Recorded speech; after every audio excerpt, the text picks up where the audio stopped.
My name is Alexa. I was 28 when my grandmother died. She was the only person who ever really saw me. My parents always treated me like I was second best. My younger brother Mark was their favorite from the day he was born. He got new bikes, expensive phones, summer camps in Europe. I got hand-me-down clothes and lectures about being grateful. Grandma hated how they did that. She would pull me aside and whisper, "Don't worry, child. When I'm gone, things will be fair. I promise." She said those words many times over the years. She wrote letters to me. She made me sit with her while she talked to her lawyer. She even showed me parts of her will once. "The big house on the hill goes to you," she said. "Half the money in the bank, too. The farmland. Some stocks. Mark will get enough. But you get the heart of it because you earned it with love." I believed her. I trusted her completely. Then she got sick. Very sick. She spent her last months in the big house with nurses around the clock. My parents visited often, but they talked more about money than about her pain. I stayed every day after work, holding her hand, reading her old books, listening to her stories. One evening she looked at me with clear eyes and said, "Alexa, if they try to trick you, remember Mr. James. He knows everything. Trust him."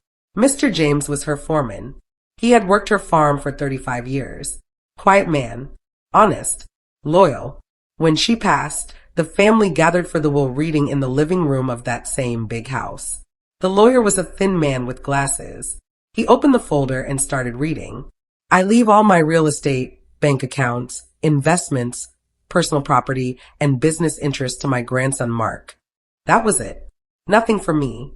Not even a small mention. My parents smiled like they had won a lottery. Mark looked surprised, but happy. My aunts and uncles nodded as if it made sense. I felt the room spin. My chest hurt. I could not speak.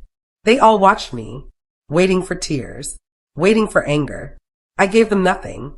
I just sat there, breathing slowly. In the corner, Mr. James stood with his arms folded. Our eyes met. He gave one small nod. That nod said more than words.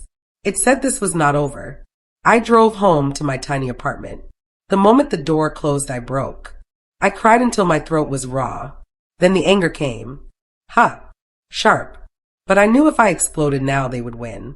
They would call me unstable, jealous, crazy. So I wiped my face, drank water, and started thinking like a hunter. First thing I did was remember Grandma's words. Mr. James knows everything. I waited 3 days so no one would suspect. Then I called him from a payphone at the gas station. "Can we talk?" I asked. He said meet him at the old barn on the edge of the farm at dusk. No cars. Walk in.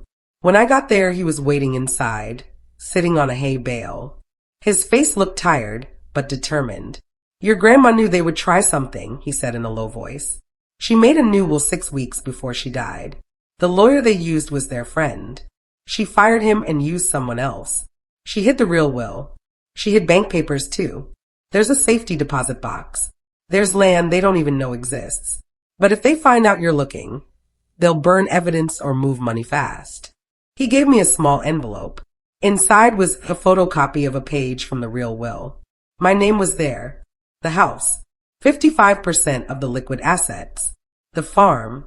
A trust fund she set up in 1998. My heart raced. This was real. He warned me again. Act normal. Smile. Cry if you have to. But never let them see you're fighting. One slip and they win. I went home and started my silent war. I acted broken for a week. I told my parents I was sad, but I accepted it. "Mark deserves it," I lied. They relaxed. They started talking about selling the house. They listed the farm with a realtor. They moved money around. I watched everything. I began checking public records online. I found the farmland had been quietly transferred to Mark's name 2 months before Grandma died. The signature looked wrong. Too perfect. I printed it. I also found old bank statements in Grandma's desk when I went to help clean. Money had moved to accounts linked to my father. Small amounts at first, then bigger. I photographed every page. One night my parents hosted a family dinner to celebrate Mark's new responsibilities. I went. I smiled. I toasted Mark. But I listened. My mother kept touching her wedding ring when she talked about the will. My father avoided my eyes. They were nervous. Good. A week later, the old housekeeper who had worked for Grandma 20 years knocked on my door. She looked over her shoulder. Your grandma gave me this before she passed, she whispered. She handed me a small brass key and a note. The note said, Central Bank. Box 417. Needs 2 keys. One is with Mr. James. The other is in the grandfather clock in the library. I love you, Alexa. My parents had seen the housekeeper leave my building. They called me right after. What did she want? My mother asked sweetly. I said she brought some old photos of Grandma. I wanted them. They seemed to believe me. I went to the house when no one was there. I opened the grandfather clock. Taped inside the pendulum compartment was the second key.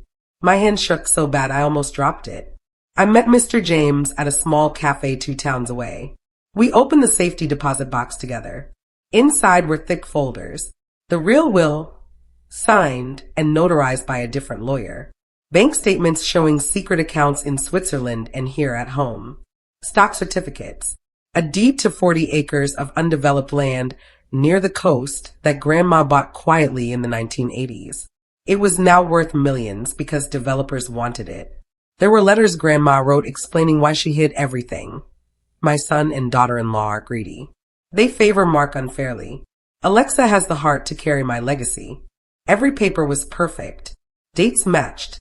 Signatures real. I felt tears come, but they were good tears this time. I copied everything. I stored digital scans on an encrypted drive. I gave Mr. James a copy too. Just in case, I said. Next, I found Grandma's diary hidden behind books in her bedroom. Pages and pages of her thoughts. Alexa stayed with me every night when I was sick. Mark came twice. My son talks about money more than me. I have fixed it. The trust will only open if Alexa is named heir. If they cheat her, the money goes to charity. That trust was the final weapon. It held almost $8 million. I started building my case like a puzzle. Every piece mattered. My cousin Lisa, who always liked me more than Mark, contacted me secretly. I heard things, she said. I think they forged papers. I have old emails from Grandma. We met in a library. She gave me printouts. Grandma had emailed her lawyer instructions. Protect Alexa's share. Do not tell my son. More proof. Then the trouble started. My parents noticed I was too calm. They hired a private investigator. A short man in a gray coat followed me for days.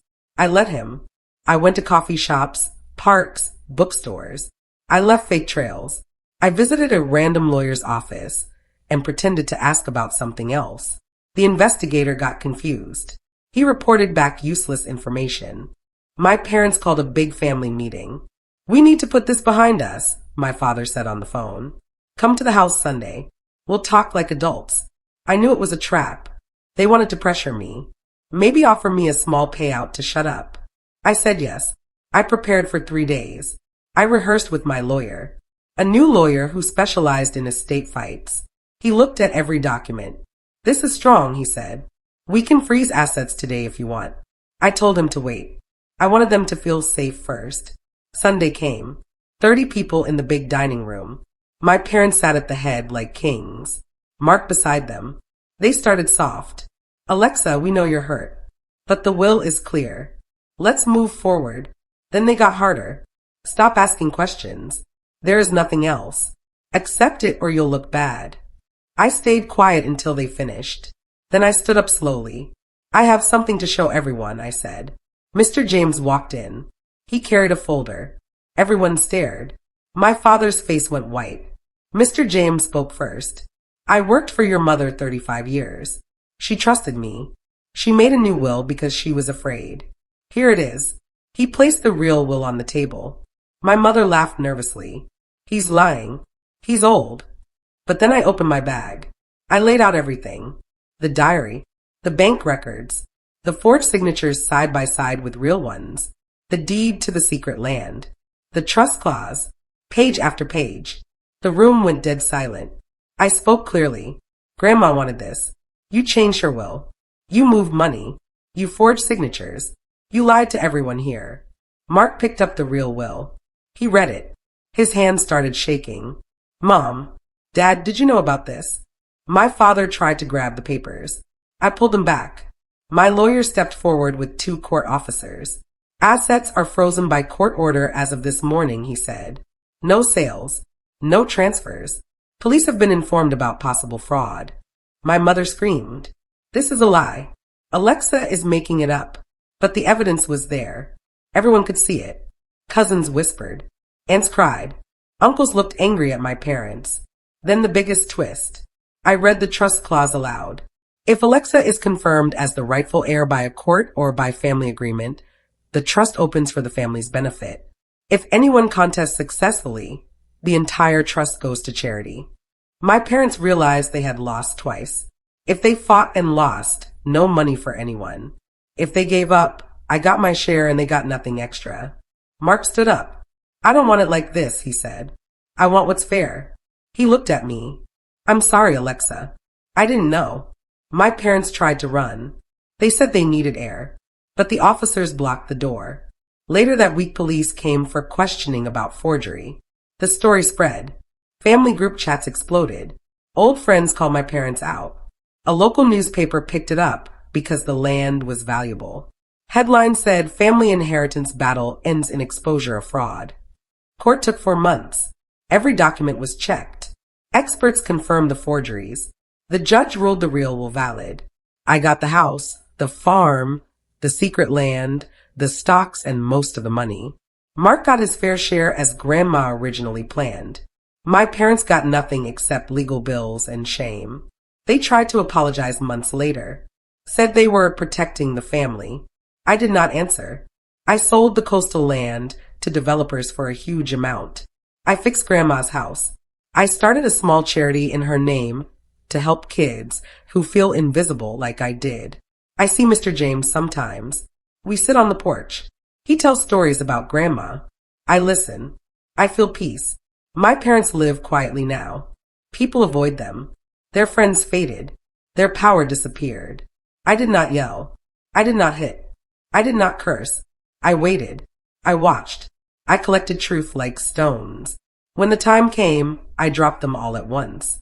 That was my revenge. Clean, legal, complete. And Grandma would be proud.